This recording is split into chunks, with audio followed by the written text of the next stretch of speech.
Hey, Miss Mary here. We are going to go ahead and do our starter. So get out your starter page and go ahead and answer these questions and then come back to me and we'll go over them.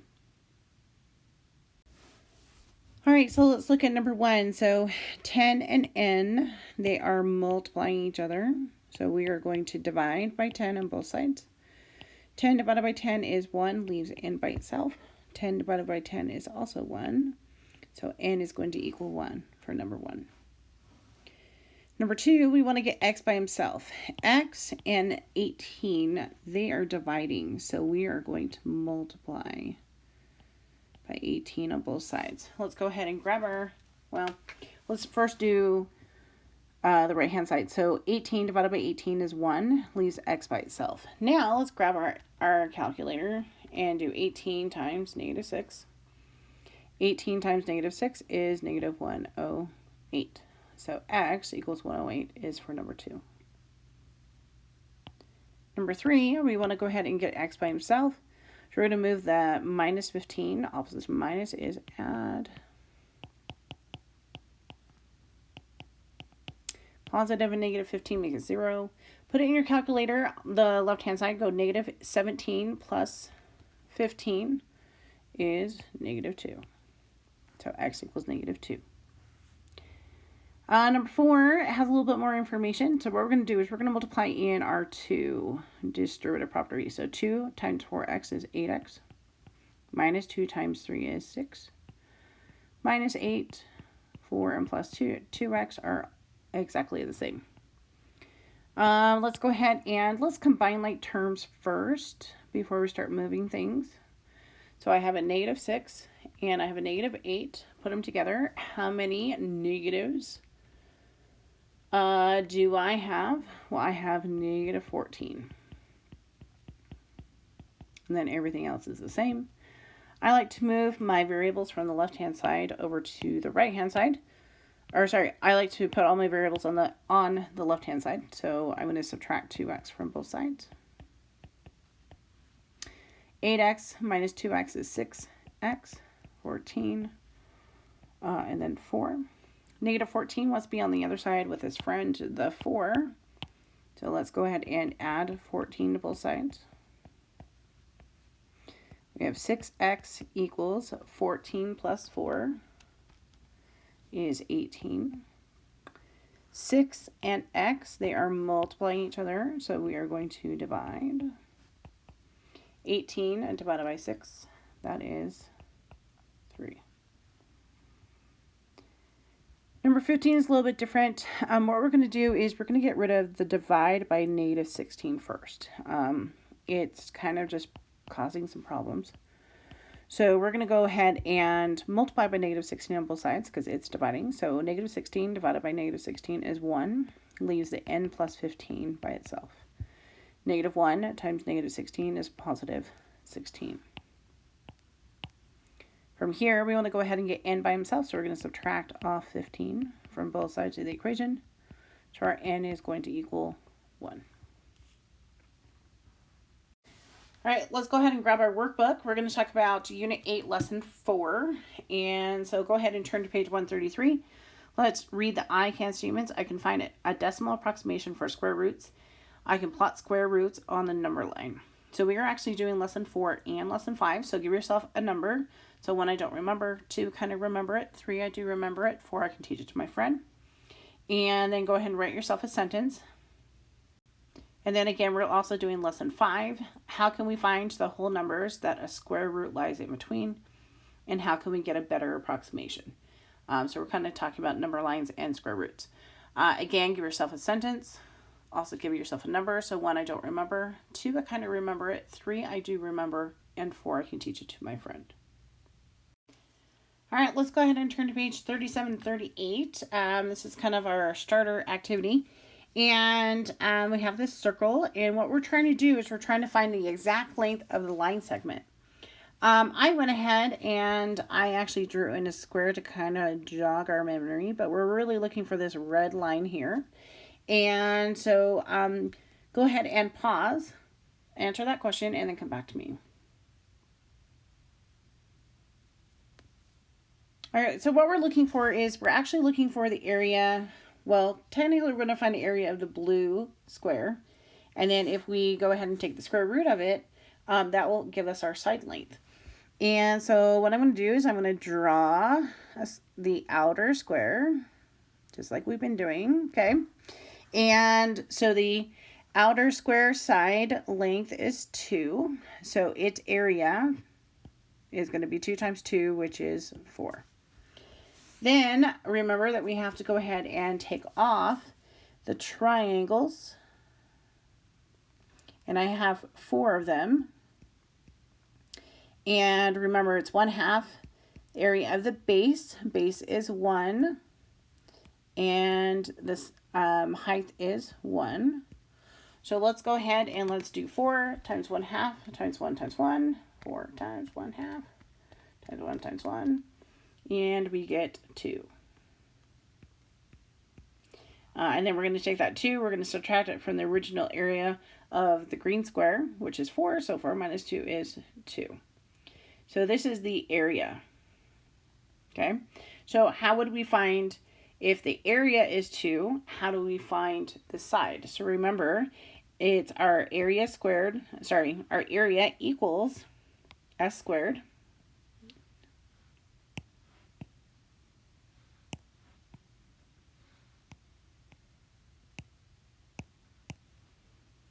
So it's our 2 is going to equal s squared.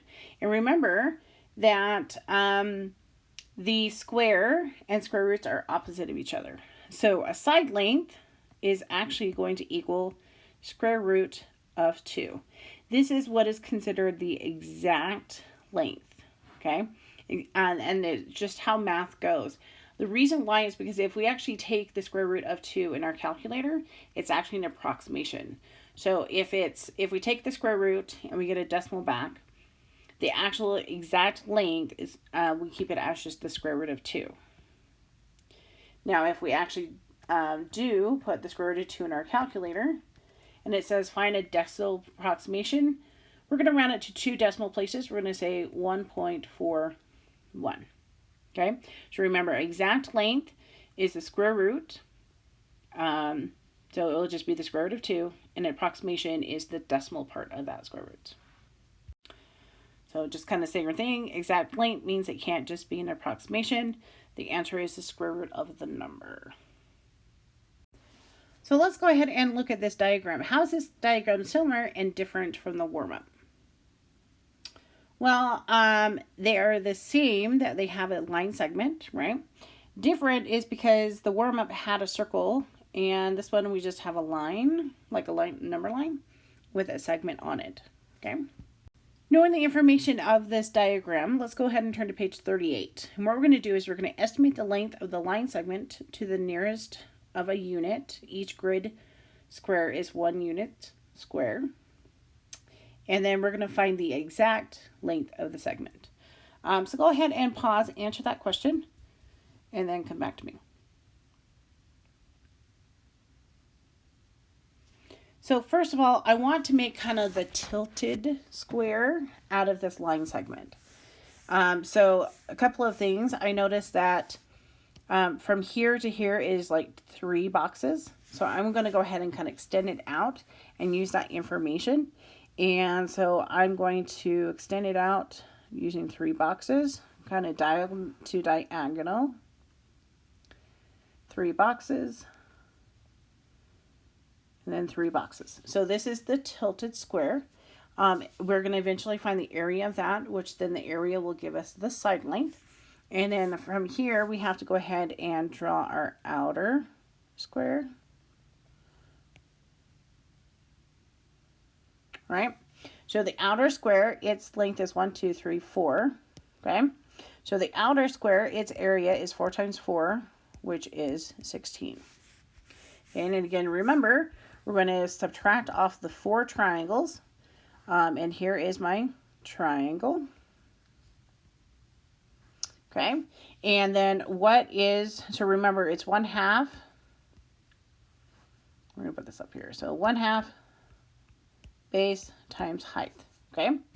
So our base is 1, 2, 3. and our height is 1. Grab a calculator. Let's do 16 times, let's do the 4 stuff. So 4 times 1/2 times 3 times 1 is 6. So we're going to subtract off the 16. 6 from the 16. So 16 minus 6 is 10. Okay, so that's the area of the tilted square. So our area, we're going to say our area is our side squared, and our area is 10. Okay, so remember that we want to go ahead and estimate this, right? So we're thinking of what number multiplied by itself will make 10, or I have a square. Opposite of square is square root. So what we're going to be doing is we are going to be square rooting the 10. And then what answer? Let's round it to the nearest tenths. So that's 1 decimal place. So 3.162, keep on going, right? We want the 1. We're going to look at the 6. And is it 5 or above? Yes. Give the original a shove. And we're going to say 3.2 units. And then the exact length of this segment is just square root of 10. All right, so let's turn to page 39. Diego says that he thinks that the square root of 3 is approximately 2.5. Using the square to explain why 2.5 is not a very good approximation of square root of 3. Find a point on the number line that is closer to square root of 3.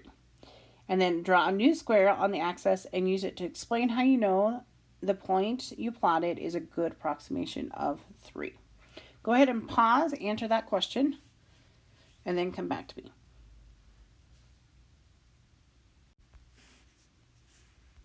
All right, so let's just kind of play with the information that's given to us right now. If I use 2.5, let's find the area of that square. 2.5 times 2.5 is 6. So like this square, the area is 6.25, okay? And remember that when we're doing the square root of 3, that was the side length. So then that means the area should actually be 3. So we're kind of looking for something around 3. But I have 6.25. So 2.5 doesn't work, right? Okay. Let's kind of look at another type of square. So if I look at the smaller one down here, right? This is 1 times 1. That area is just 1.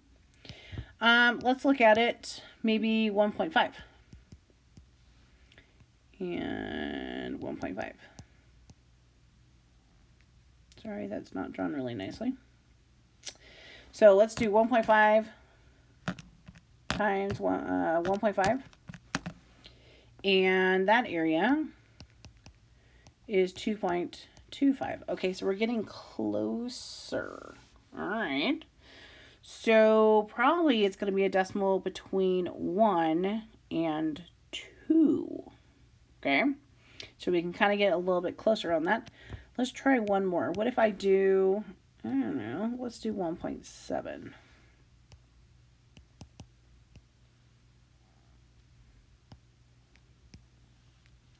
So we have 1.7 times 1.7.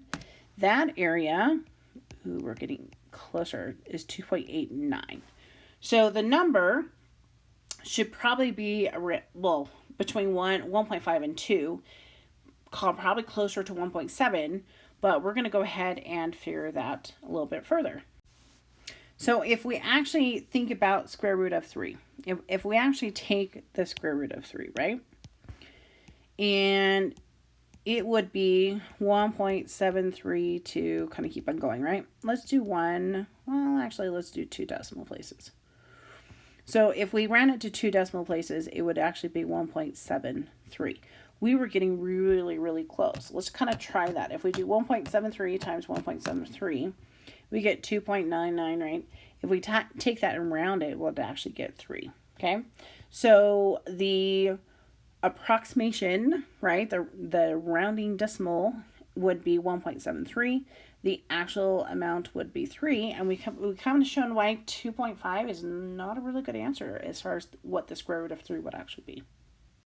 All right, so number 2, use the fact that the square root of 3 is a solution to the equation of x squared equals 3.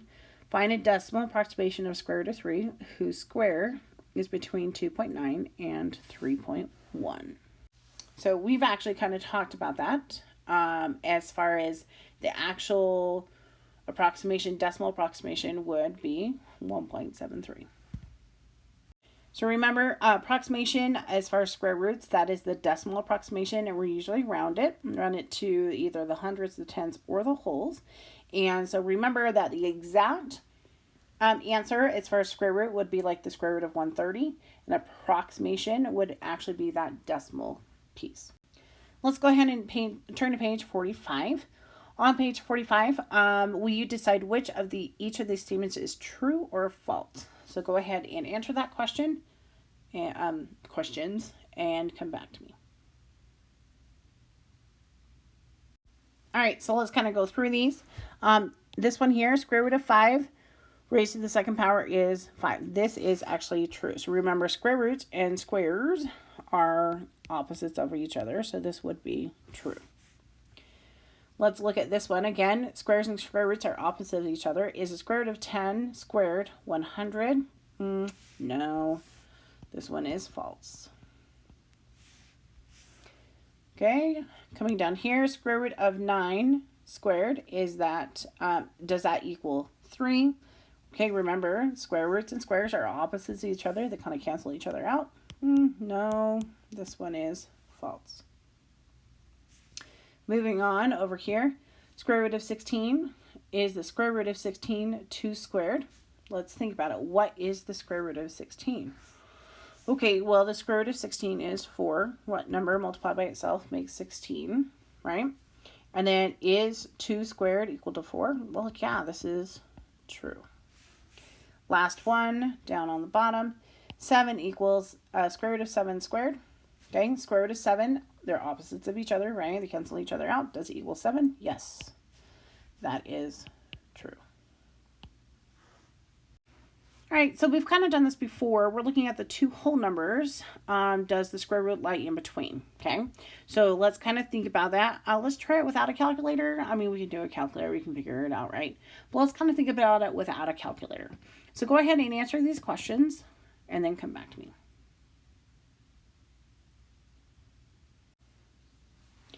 Square root of 7. Okay, what two numbers does the square root of 7 kind of fall in between? Okay, so the answer is actually 2 and 3. Okay, the reason why, let's think about it. 2 squared is 4. 3 squared is 9. So if we do the square root of 4, it is 2. The square root of 3 is 9. And see how the square root of 7 kind of falls in between the two. So it's 2 and 3. Square root of 23. Okay, well, I know that 5 squared is 25. I also know that 4 squared is 16. Square root of 16 is 4. Square root of 25 is 5. Square root of 23 is going to go in between 4 and 5. 50. Okay, 50. Well, let's think about it for a second. So I know that 7 squared is 49. 8 squared is 64. So square root of 50 is going to be in between 7 and 8. Square root of 98. Okay, well, 9 squared I know is 81. 10 squared I know is 100. So 98 is going to be between 9 and 10. So let's go ahead and kind of think about it. Is the square root of 7, let's go back to number 1 for a second. So is the square root of 7, is it going to be closer to 2 or is it going to be closer to 3? Well, it's going to be actually closer to 3 because square root of 7 is closer to square root of 9. 23, is it going to be closer to 4 or closer to 5? Well, it's going to be kind of closer to 5. Square root of 50, is that going to be closer to 7 or 8? Well, 50 is closer to 7 because square root of 7 is 49, okay? And square root of 98, is it closer to 9 or closer to 10? That number is going to be closer to 10, like on a number line. On page 46, we're going to kind of keep this idea of what we did on our last activity, and we're actually going to be plotting these things on the number line, okay? So notice how we have up here, we have x squared equals 3, y squared equals 16, and z squared equals 30. So we're going to plot just x, y, and z. Not x squared, but x, y, and z on the number line. And then we're also going to plot square root of 2 on the number line. Oh, sorry, square root of -2. Go ahead and pause, answer that question, and then come back to me. All right, so let's look at the first one, x's, right? So we actually have the equation that's given to us is x squared equals 3. We want x, right? So if we take the square root of both sides, x and x squares, they cancel each other out. So we're really actually looking at the square root of 3. Okay. Square root of 3, what two whole numbers does the square root of 3 fall in between? So I know that 1 squared is 1, and then 2 squared is 4. So it's going to lie in between 1 and 2, and it will actually be closer to 2. So square root of 3 is actually going to sit here. Let's look at y squared. Y squared is 16. To find just y, we're going to take the square root of both sides. So y, square root of 16, is 4.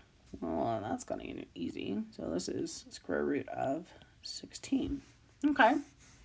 Now let's go ahead and look at z. Z squared is 30. Remember, we're going to take the square root, kind of both sides of the equation. Squares and square roots cancel each other out, leaving the square, leaving the z by itself. 30. Okay, so I know that 5 squared is 25. 6 squared is 36. So it's going to be in between 5 and 6. Okay, so let's kind of think about it. Well, is it going to be closer to 5? Is it going to be closer to 6? Oh, well, it's going to be kind of in the middle, but we can actually kind of stick it here. So this is square root of 30. And then square root of, negative square roots of 2. Okay, negative square roots of 2. We know that, just thinking about it, just 2. 2, square root of 2 is going to be going in between 1 and 2, right? So how do I go ahead and plot that one? So it's really kind of between -1 and -2. So here is where negative square roots of 2 would be plotted. Again, here are the answers. So I'm just going to have you look at that really quickly. All right, so today we're talking about what two whole numbers the square root actually fall in between. This is actually our second time that we've learned this. We should have actually learned this back on Tuesday, but again, we're looking at it. And then better approximations, kind of making it so the decimal is a little bit longer, figuring out what that approximation, because remember, approximation is the decimal form, exact is the square root form.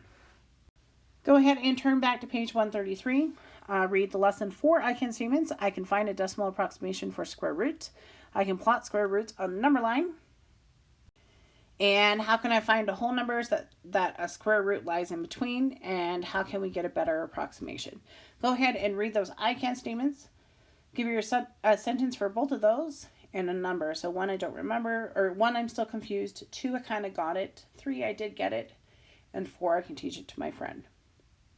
So today we did go over 2 lessons. We were kind of short, but we did go over 2 lessons. That means you have 2 practice problems to go ahead and do for today. Make sure you get both of those done, and I hope you have a good day. Thanks. Bye.